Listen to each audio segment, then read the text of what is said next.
Hello, world of the internet. My name is Simon Miller, and once a week I do fall into a little cocoon of love and do something of amusing, hence why it's called Miller's Musings. And it's also something I am going to try and do more of going forward because a lot of people seem to like them. I always get really good feedback.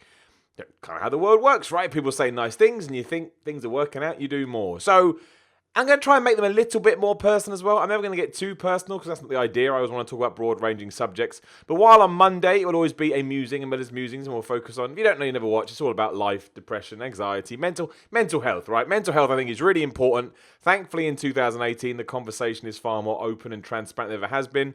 But it can never be too open or too transparent until, we get to the point that it's like breaking your leg and everybody just accepts it, and we're certainly not there. But as and when things come up, I'm just going to, I'll call the one on Monday Miller's Musings to carry on with the series, but I'll also do Simon Miller vlogs.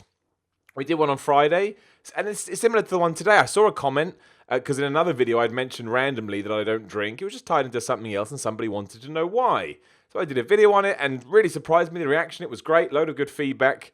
And that's what we're doing today from another comment. And hopefully this can tie into other people's struggles is the wrong word, but we'll use it. Which is the idea of Miller's Musings anyway. So if you don't know, quick catch up. Around about, I think maybe 3 months ago the other day. Let me just double check my calendar. It was. So 3 months ago, I was in a professional wrestling match. I was training to become a professional wrestler. I made my debut in April this year. And unfortunately, I got injured. There's videos and stuff out there if you want to go and see it. I'm not going to focus too much on the injury itself. I am going to focus more on the aftermath. And as you can see from the title of this video, the difficulties that I've had with it. And it's one of those things where I'm a positive dude by nature. I try and be positive. It's try the way I live my life. But it's not possible to stay positive 24 hours a day, 7 days a week. That's not realistic. And the idea of positivity is to try and build a foundation so that when things do hit you and you do take a little bit of fall, at least it's always there to help you get back up again. And it was tough. There's no point pretending otherwise. And it all comes down to, and hopefully this is where the musing part comes into it, but it all comes down to my passions, my goals, and the things I hope to be achieving by whatever time I feel like they need to be achieved. So that was the toughest part because I trained. It's not just the stuff you see. I trained for a couple of years to be a professional wrestler. I was taking it really, really seriously. Like it's something I genuinely wanted to try my hat at. I wanted to get as good as I possibly could. I wanted to make an impact. I wanted to get better. All the things that wrestlers do, and I wanted to make it a part of my day-to-day life. And all of a sudden, having that taken away from you when I only just got it is difficult, especially because I don't know how many people know this. When it did happen, it was July 17th. The reason I remember that is A, because, you always would, but also it was my mum's birthday. So you're like, okay, happy birthday.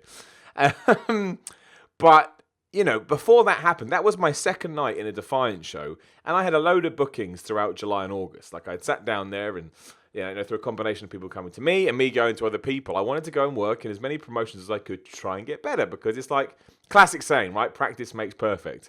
I was really excited and I made all these plans and I was a bit intimidated, a bit nervous as you would be.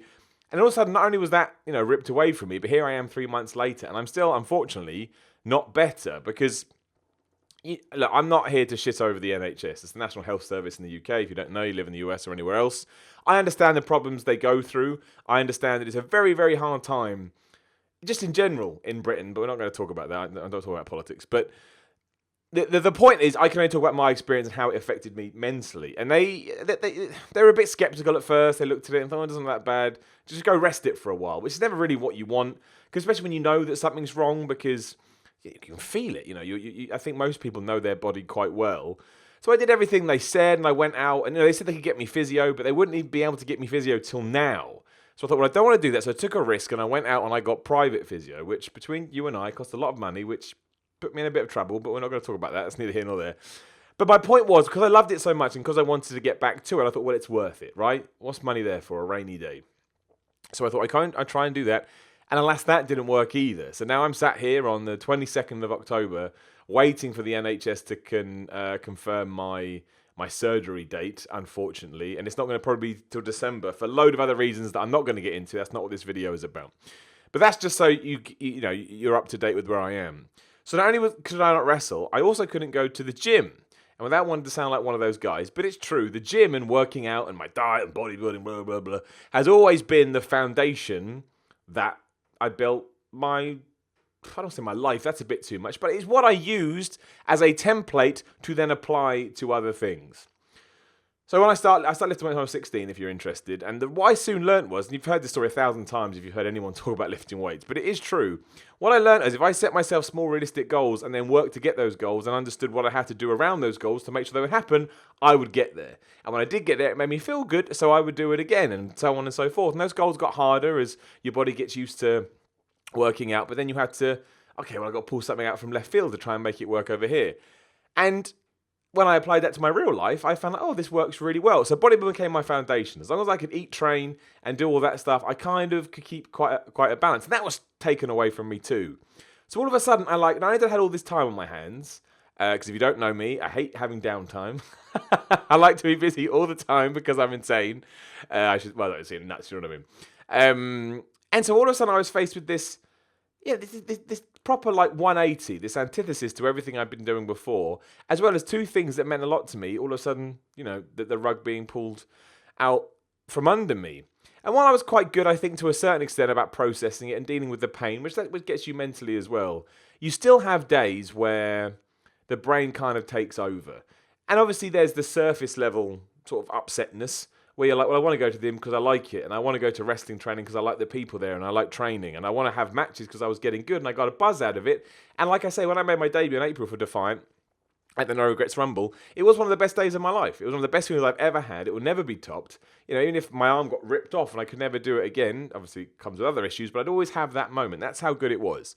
And I'll never be able to thank everybody enough for helping me to make that moment, because it felt like the end of one journey. That's what we called it on What Culture, the pro wrestling journey, and a start of a brand new one. But on a deeper level, it was this idea that because I had set certain goals for myself, and because I'm no spring chicken, I've got into this a lot older than most people do, all of a sudden you're also fighting that kind of sensation of a ticking clock.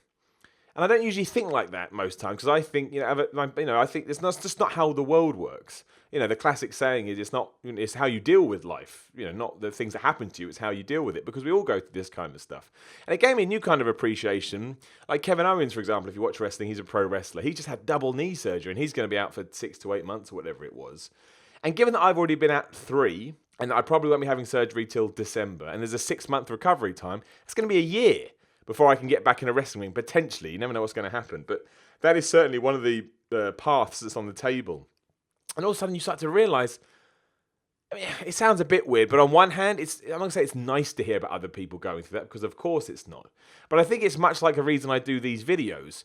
I kind of hope that just hearing somebody else say, well, I've been through that, it makes anybody else go through it and go, okay, well, they made it, so maybe I can make it too. But yeah, so it was this kind of this incredible thing where you do kind of start to feel like there's I don't want to say the sword of Damocles is hanging over your head, because that's too extreme. But it is this thing like, I'm running. Not that you're running out of time. That's because I don't agree with that. But it is this urgency to get back and do these things that you want to do, because I want to embrace life and I want to embrace opportunities. At the moment, there are just certain things I can't do because my shoulder is just not strong enough, or I can't hold certain things for a long amount of time. Or so many things that you can do with an injury. And then you get, the thing that happens the other way as well, because I probably could have pushed the NHS for surgery potentially when this first happened, but I didn't want to, because I kept getting the advice of, well, if you get physio and you give it rest, you may get better. And obviously, when you're presented with the option of surgery, and this is stress of going through surgery anyway, and 6 months compared to you maybe just be able to lay down for 8 weeks and you'll be okay. You think, well, I'll take that one, because it means by a month ago, September, I'll be back in the ring, I'll be back lifting weights. And so when it doesn't happen, you are a bit like, oh, maybe I should have done that too. But I think it just goes to show how little things that can come from nowhere that you didn't expect can have a proper domino effect for the rest of, everything else you've got going on. And that's why I really do think it's important to react as best you can to things, because you don't know. You may have a plan for the next year set up, and all of a sudden, all it takes is one butterfly, right? The butterfly effect to come along, and everything changes that. And of course it's going to knock you. Of course it's going to upset you. Of course you're going to have days where, you kick the wall and you're like, oh, why me? Why me? We all get that. We'll be a bit melancholy, a bit woe is me. And I think that's fine. I think it's necessary. As long as, when all is said and done, you kind of take a step back and realize that you're not, it's not going to be a shoulder injury because you were wrestling in Defiant Wrestling. Or maybe it is. I'm sure we've spoken if it is. But it could be anything, and it's the way you react to those things, and it's remembering that we're all in this together to a certain degree.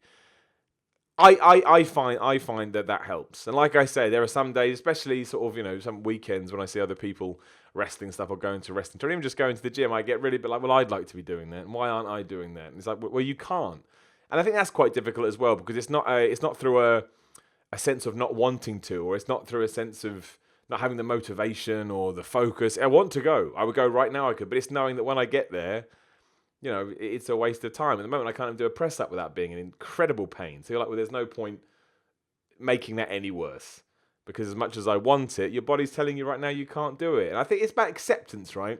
And I think acceptance sometimes can be difficult, especially when there is this idea of, I think sometimes, I'm going over my usual 10, but whatever.